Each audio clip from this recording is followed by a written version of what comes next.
Semua pasti sepakat kalau Oppo Reno 14 5G yang dirilis 6 bulan lalu merupakan sebuah epic comeback yang sangat menarik dari Oppo Reno series. Karena sangat-sangat all-round mulai dari desain dan build quality-nya, kameranya, performa, durability, hingga bandrol harganya yang sangat value.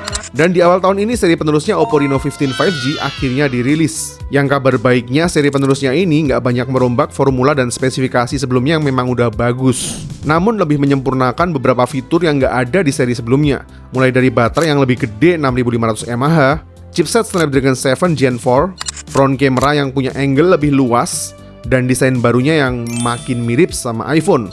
Apakah Oppo Reno 15 5G ini masih tetap worth it dan value? Yuk kita tes sama-sama. Secara desain dan build quality-nya, kamu nggak akan terlalu banyak merasakan perbedaannya. Masih tetap terasa sangat compact, tipis, dan ringan. Namun tentu saja secara dimensi dan beratnya mengalami sedikit peningkatan karena baterainya yang di-upgrade menjadi 6500 mAh. Tipisnya 7,77 mm dan beratnya 197 gram. Tapi ketika kamu hands-on di telapak tanganmu, kamu nggak akan nyangka kalau smartphone sekompak ini punya kapasitas baterai sebesar 6500 mAh. Oppo Reno 15 5G yang saya hands-on ini varian warnanya Twilight Blue. Tapi menurut saya pribadi, varian warna Aurora White-nya terasa lebih menggoda dan punya looks lebih cakep dan kesannya premium. Dan yang paling beda, kini desain modul kameranya yang jadi lebih terasa iPhone banget. Nggak cuma aluminium frame di bodinya saja yang udah pakai aerospace grade aluminium frame, tapi juga feel-nya sekarang ini jadi bener-bener serasa iPhone banget. Apalagi ColorOS 16-nya sekarang juga experience-nya makin smooth dan masih tetap punya sertifikasi IP69 yang tahan air bertekanan dan temperatur yang tinggi. Setup kameranya masih sama seperti sebelumnya dan tetap punya kualitas main camera dan telefoto yang bagus. Kualitas foto main kameranya bagus dan konsisten di semua focal length-nya. Nggak cuma di native lens 1 kali dan 3,5 kalinya aja, tapi di 2 kali hingga 7 kalinya kualitasnya masih konsisten bagusnya dan nggak terlihat menurun. Detail tajam, dynamic range luas, tone warnanya natural tapi vibrant dan enak dilihat. Tapi untuk telefoto zoom yang masih cukup konsisten hasilnya menurut saya dari 10 kali zoom dan maksimal 20 kali zoom. Meskipun telefoto zoomnya ini bisa mencapai 120 kali zoom. Karena memang ini bukan kamera periskop, jadi AI enhancement di atas 20 kali zoom masih sangat terasa. Apalagi kalau kita jepret objek-objek buatan yang motifnya terlalu ruwet. Sedangkan untuk objek-objek yang punya pola random dan nature seperti ini, hasil AI enhancement-nya masih fine-fine aja.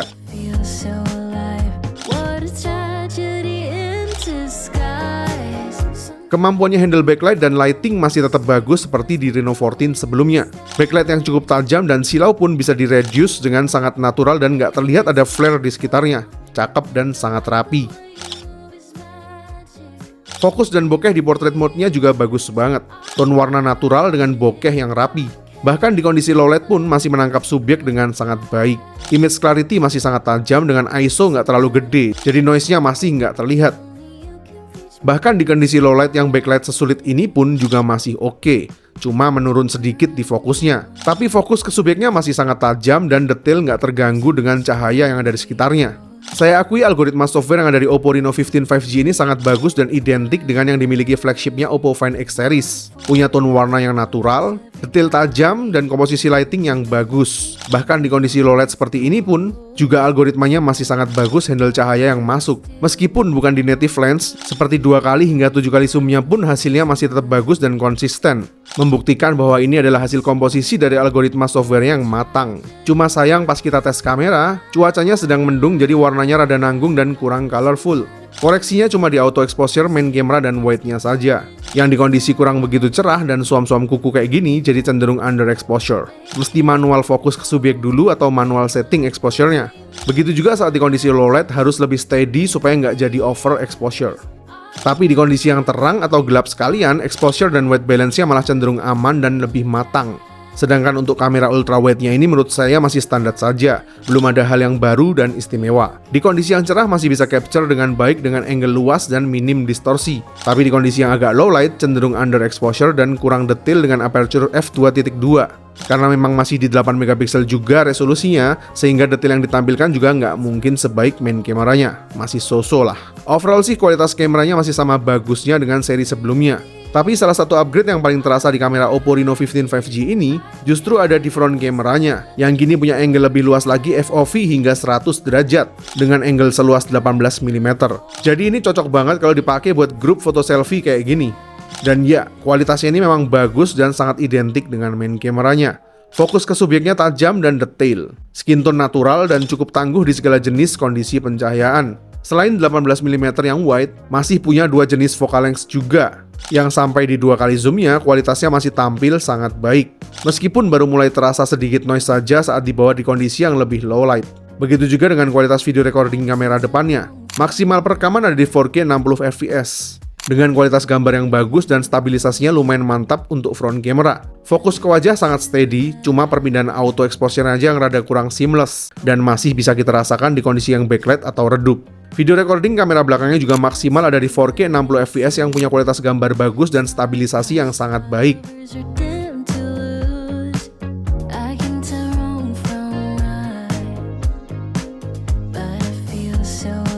Bisa switch kamera langsung saat merekam seperti ini. Perpindahannya pun juga cukup smooth. Dan masih tetap bisa HDR video yang menampilkan brightness ekstra terang di displaynya. Jadi terasa jauh lebih imersif dan sesuai aslinya. Terus fitur dual view videonya ini juga keren dan berguna. Soalnya kita bisa tetap switch kamera belakangnya ini sesuai dengan preferensi kalian sendiri. Cakep. Fitur baru lainnya adalah pop out, yang bisa menampilkan 3 buah kombinasi motion photo ke dalam satu buah frame yang bisa kita customize sendiri tampilannya. Terus yang unik lagi, motion fotonya ini bisa ditampilin slow-mo juga jadi nambah efek lebih sinematik. Dari segi tampilan displaynya, Oppo Reno 15 5G ini juga menampilkan kualitas 6,59 inch OLED dengan 120Hz adaptive refresh rate yang sangat memuaskan. High brightness mode-nya 1200 nits, dengan HDR10 Plus yang dynamic range-nya luas dan black level-nya pekat. Jadi sungguh sangat nyaman dipandang mata, karena warnanya vivid tapi nggak tajam di mata. Jadi nggak bikin mata cepat lelah. Apalagi secara desain bezelnya ini udah presisi dan sangat tipis. Dengan 93,4% screen to body ratio. Durability juga tangguh karena udah pakai Corning Gorilla Glass 7i yang support buat dioperasin dalam kondisi tangan yang basah maupun saat sedang pakai sarung tangan. Sensitivitas layarnya juga oke dan terasa experience flagshipnya, apalagi mampu menampilkan foto-foto HDR juga. Secara visual, experience OS-nya ini juga sangat smooth berjalan di ColorOS 16. Selain looks-nya yang saya bilang makin mirip iPhone, feel OS-nya sekarang juga jadi terasa lebih seamless dan smooth kayak iOS. Apalagi ada O+ Connect yang bisa terkoneksi sama iOS buat transfer data dengan cepat dan praktis. AI Mindspace sebagai pit stop sekaligus brain mapping kita kalau punya banyak kerjaan sekaligus dalam satu waktu. Gemini Live sebagai personal assistant. Yang warna putih itu stick PS5 asli, namanya DualSense. Itu pasti cocok banget buat main PS5 karena didesain khusus. AI Translate, AI Call Translator, dan jaminan smooth performance selama 6 tahun. Mantap! Buat smartphone sekompak dan setipis ini, master volume speakernya ini termasuk kenceng dan nyaring. Bassnya lumayan terasa, tapi treble-nya masih tetap terlalu dominan.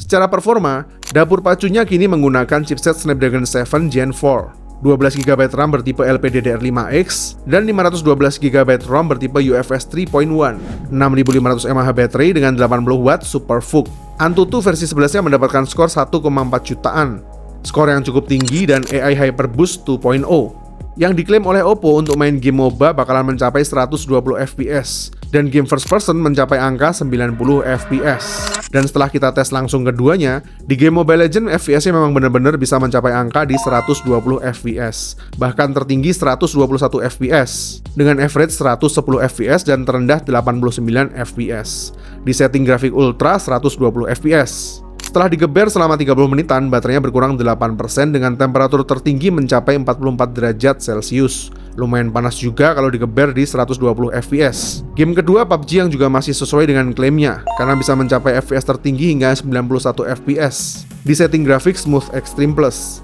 Average-nya di 88 fps dengan FPS terendah 70 fps. Masih tergolong sangat stabil. Setelah dites bermain 30 menitan, baterainya hanya berkurang 7% saja dan temperatur maksimal di 42 derajat Celcius yang masih tergolong wajar dan nggak begitu panas. Oppo Reno 15 5G ini juga sudah ditenagai AI Link Boost 3.0 dan AI Super Wi-Fi Booster yang bikin pengalaman gaming lebih smooth dan anti-lag, khususnya saat connect dengan Wi-Fi. Oke, kesimpulannya. Oppo Reno 15 5G ini memang nggak banyak merubah formula sebelumnya dan nggak memberikan major update yang cukup signifikan.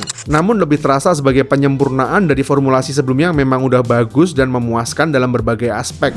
Mengingat seri sebelumnya masih terasa hangat dan baru dirilis 6 bulan lalu, yang menurut saya seluruh speknya pun masih sangat relevan buat kebutuhan kita saat ini. Jadi dengan dirilisnya Oppo Reno 15 5G ini, sebenarnya adalah sebuah nafas segar yang sangat bagus buat kalian yang sejak tahun lalu sudah mengincar untuk membeli Oppo Reno 14 5G. Karena awal tahun ini adalah saat yang tepat buat sekaligus membeli Oppo Reno 15 5G dengan kapasitas baterai yang lebih gede dan awet, added fitur kamera selfie yang lebih baik, ColorOS 16 yang makin smooth, dan mungkin buat sebagian orang yang lebih suka dengan chipset Snapdragon.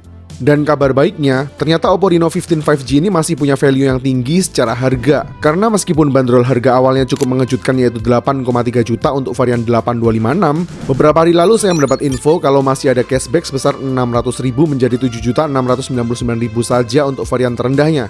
Yang artinya nggak beda jauh kalau dibanding seri sebelumnya. Untuk varian 12256-nya malah 700.000 cashbacknya. Namun mendapatkan upgrade yang lebih baik dibanding sebelumnya, menjadikan Oppo Reno 15 5G ini jadi terasa jauh lebih worth it buat dibeli. Saya Vian, see you in the next videos.